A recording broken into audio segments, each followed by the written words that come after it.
This was one of your first major roles, and you start off as a Bond girl? I mean, what a way to kick off a career. How did you land this gig?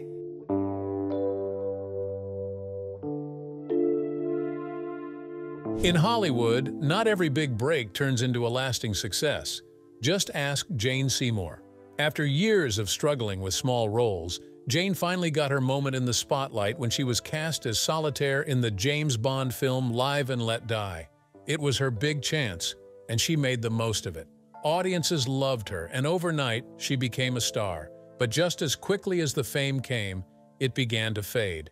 Jane was never asked back to do another Bond film. In fact, she was quietly pushed out of the franchise after just one appearance. For years, fans were left wondering why. Now the truth is finally coming out. We're revealing the real reason Jane Seymour was banned from the Bond franchise, and it's not what you might expect. Life before James Bond. Not every Hollywood story starts in Hollywood. For Jane Seymour, it began in England, long before she became a Bond girl. Jane was born as Joyce Penelope Wilhelmina Frankenberg on February 15, 1951, in Uxbridge, Middlesex, now part of Greater London.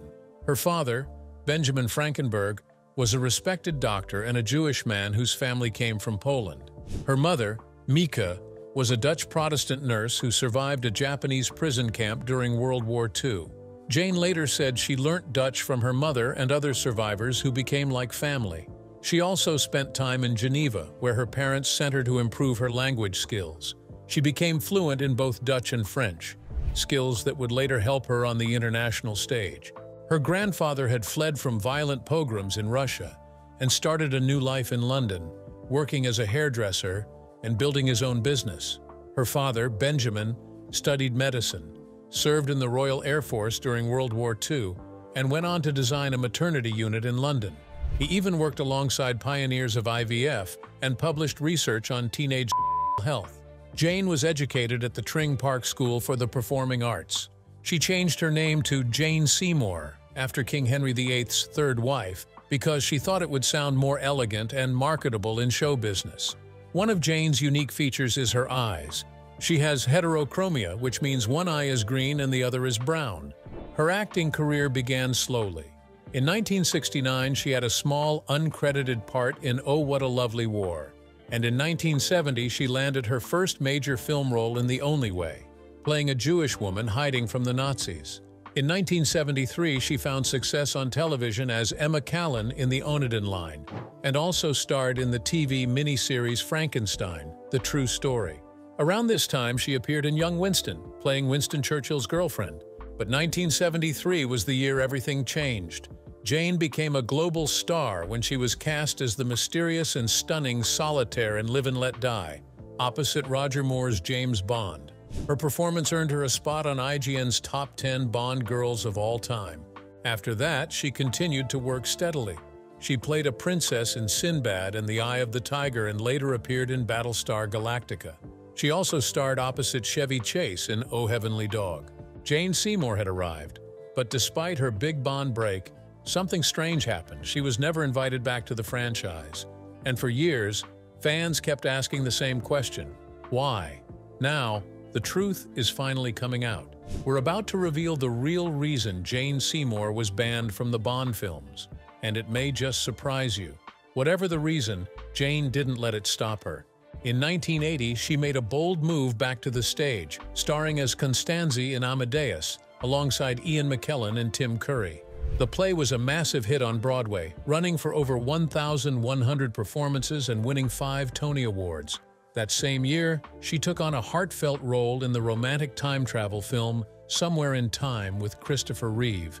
The film wasn't a big box office success at first, but it later became a cult classic, and Seymour and Reeve remained close friends for life. In 1981, Jane starred in the TV movie East of Eden, playing the dark and complex Kathy Ames. Her performance was so powerful it earned her a Golden Globe. She followed that with The Scarlet Pimpernel in 1982, reuniting with Ian McKellen. Then in 1984, she took a risk by appearing in Lassiter with Tom Selleck. The film flopped, but Jane continued to push herself as an actress.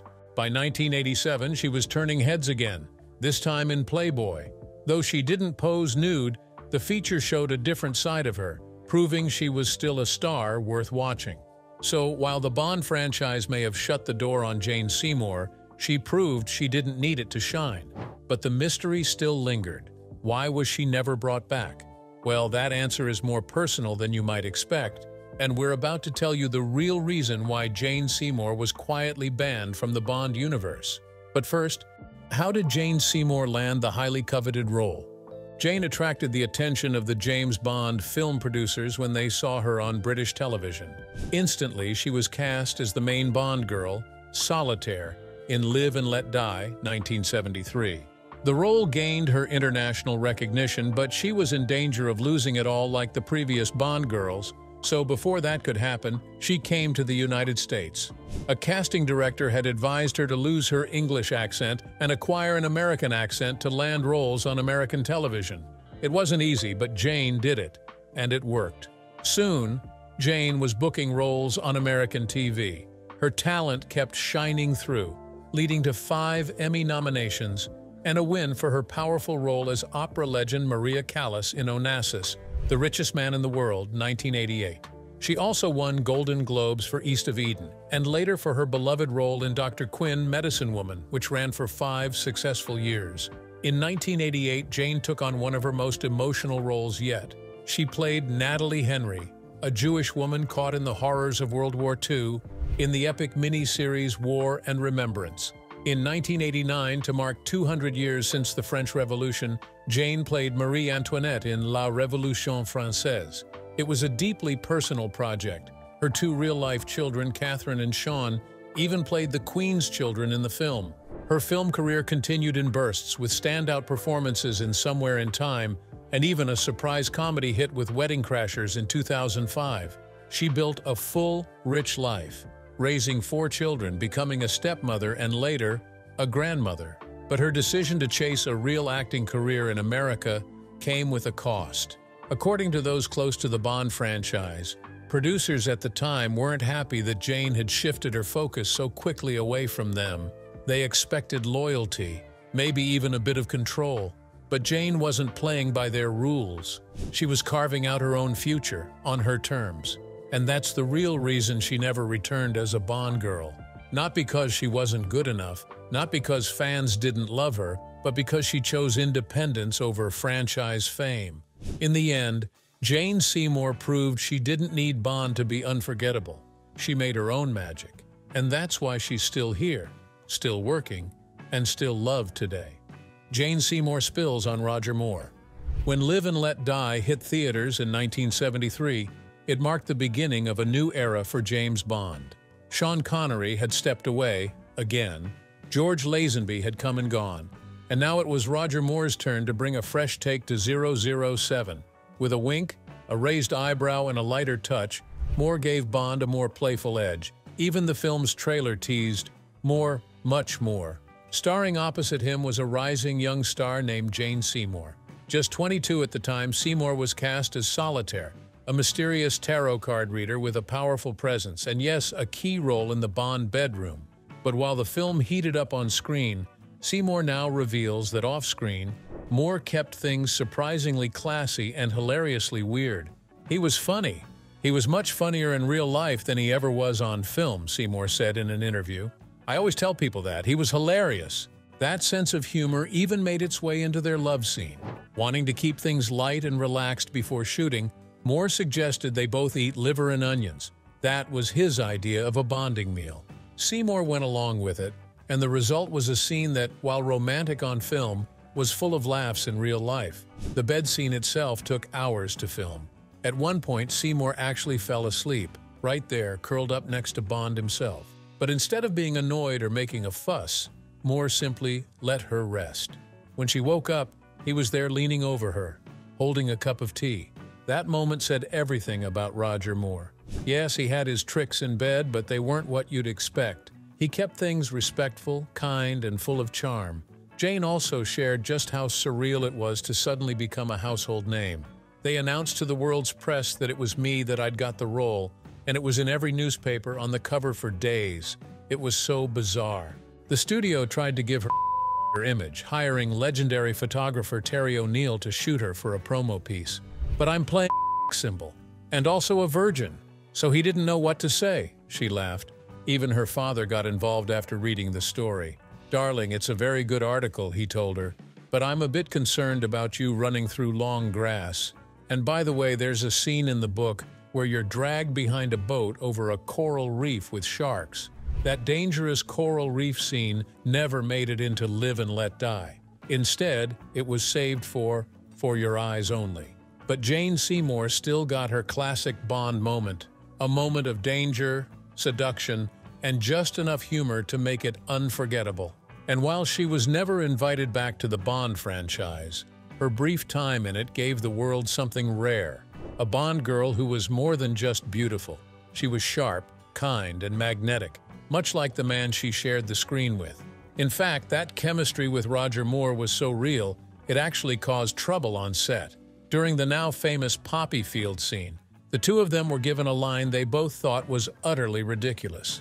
Seymour recalled, "We couldn't look each other in the eye without losing it completely. We ended up like a couple of teenagers, and they actually banned me from the set."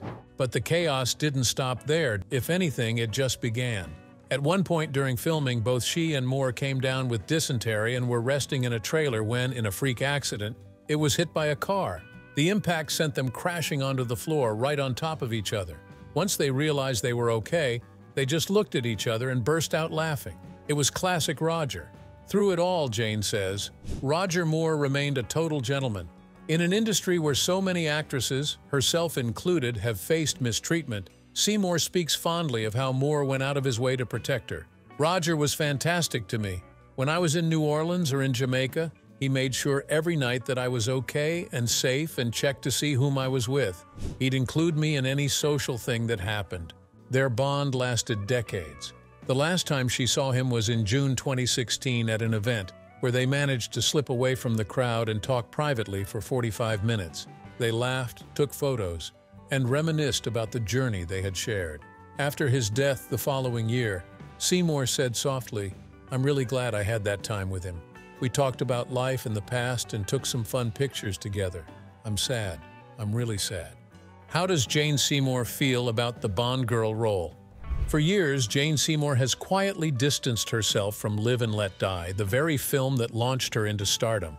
The reason she did say so might shock you, so keep watching to find out what her reason was.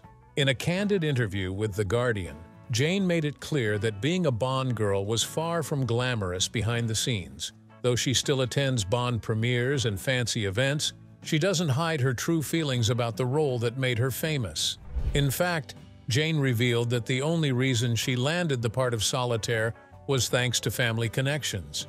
Jane had done a few small roles and was only 20 years old, already married to Michael Attenborough, son of legendary director Richard Attenborough. It was Richard who sent a letter to Roger Moore, asking him to look out for his daughter-in-law on set. Seymour recalls Moore waving that letter at me constantly. Luckily, he and his wife did look after her.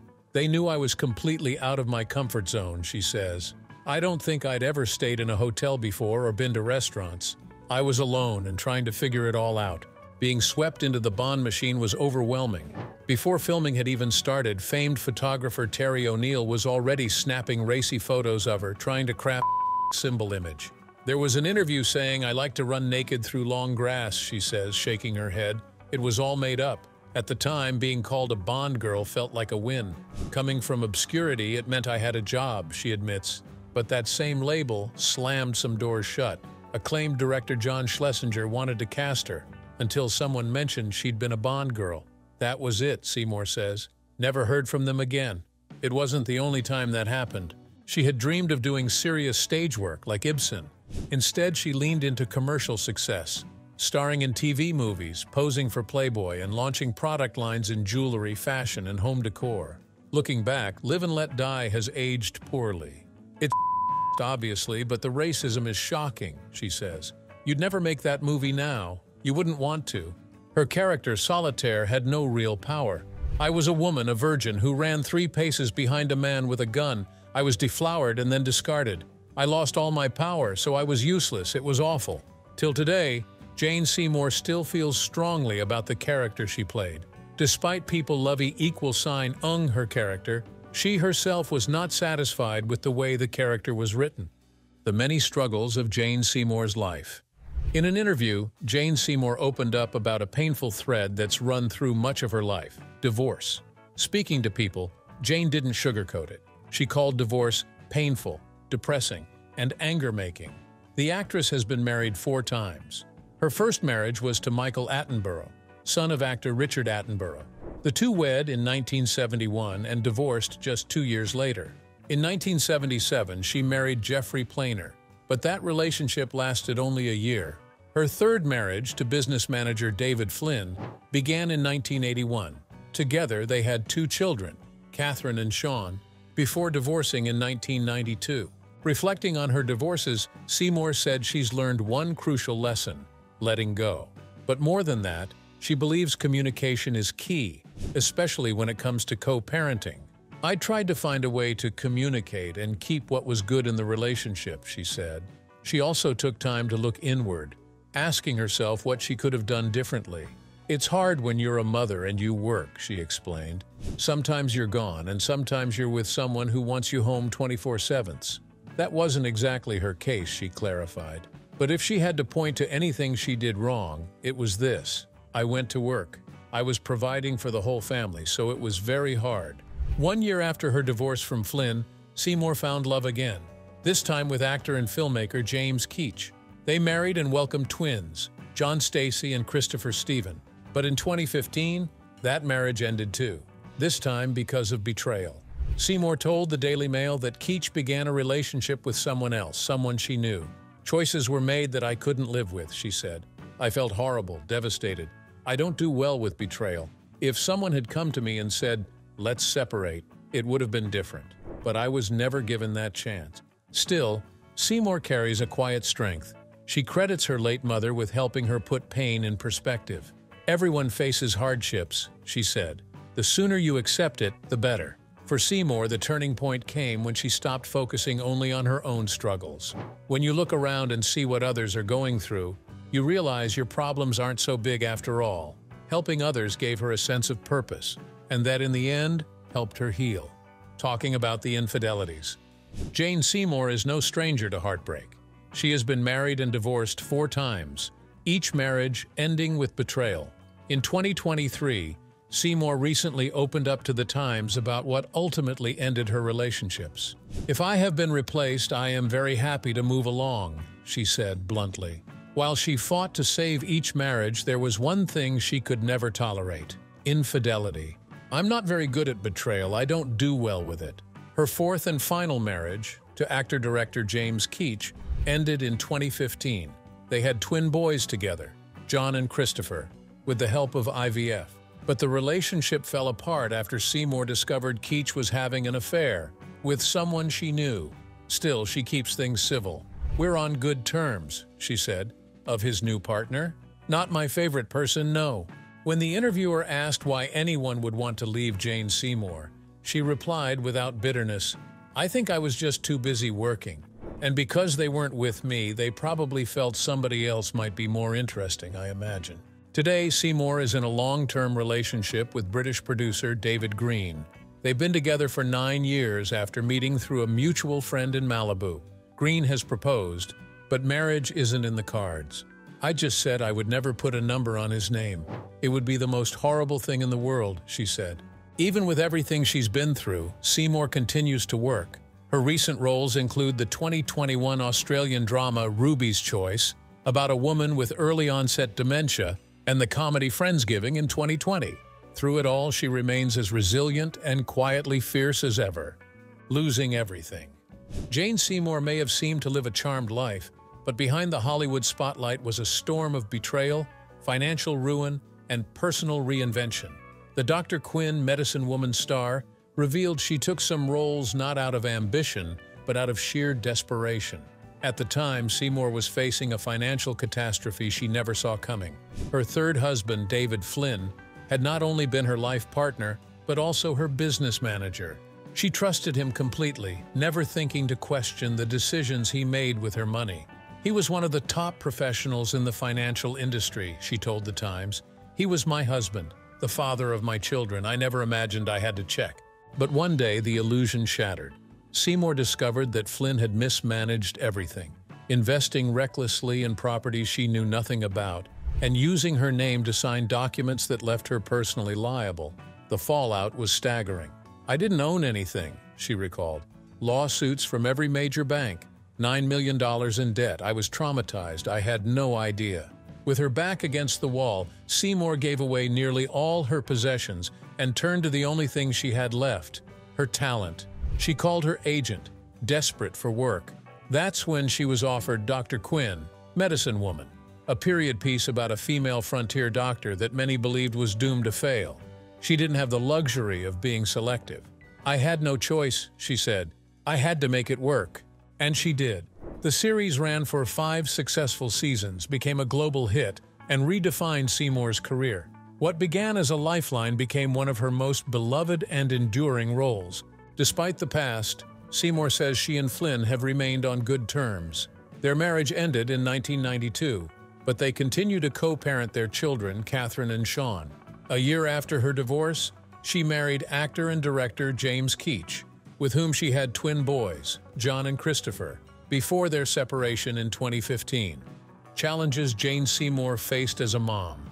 In an intimate interview with About, Jane Seymour opened up about the highs and lows of motherhood, particularly her experience raising twin boys, John and Christopher. The journey to motherhood for Jane and her husband, actor James Keach, wasn't easy. After undergoing in vitro fertilization, the couple faced 2 devastating miscarriages. We had almost given up, Jane admits. But then, a third pregnancy resulted in 3 embryos. One of the embryos never fully formed, but the other 2 developed into healthy twin boys, born 6 weeks prematurely after Jane developed preeclampsia. It was a tense and emotional time. Johnny turned blue twice when we got home, Jane recalls. We were so eager to leave the hospital, but that was a big mistake. With the twins' health still fragile, Jane had to monitor them closely. She recalls spending nights in the hospital, keeping a vigilant eye on their breathing, sucking and swallowing. I had to stay with them overnight, a couple of nights, just to make sure they were okay, she shares. Breastfeeding proved to be another challenge, especially with 2 hungry babies. Jane jokes, I was referred to as the Dairy Queen. I was literally on tap all the time. The twins, as most infants do, always wanted to feed at the same time. As one would finish, the other would be ready. At times, Jane struggled to keep up with their demands, even finding it difficult to eat enough to sustain her milk supply. She eventually supplemented it with formula, a decision that worked out perfectly for the family.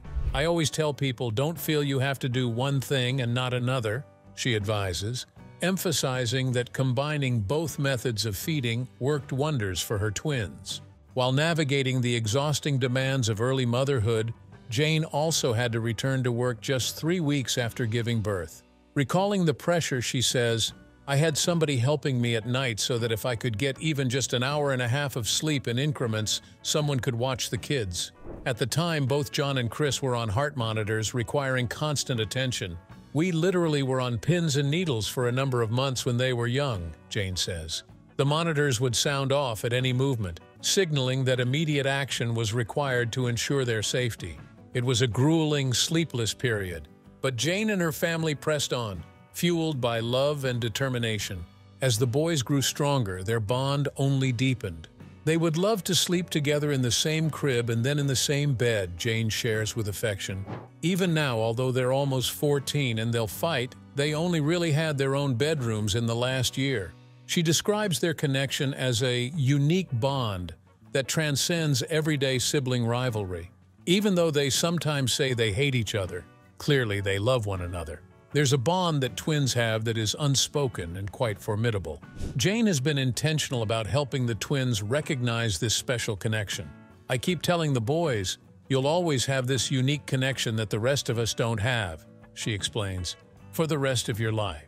She sees their bond as something that will carry them through all aspects of life, whether they're playing sports, making music, or even navigating the occasional fight. They'll always know what the other one is about to do. They also pretty much know how to make one another mad, how to make one another sad, and hopefully, how to make one another happy.